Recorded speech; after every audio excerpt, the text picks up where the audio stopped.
Sabi nga, small changes, big money.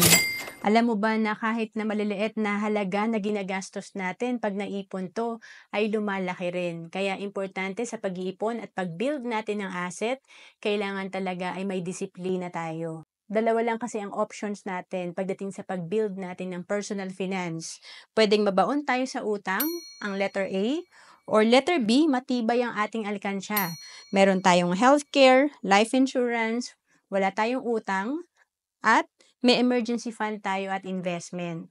So, meron tayong peace of mind pag na-build natin ng maayos ang ating solid financial foundation. At para makapagsimula kang ma-build ang iyong solid financial foundation, pwede kang magsimula sa Kaiser.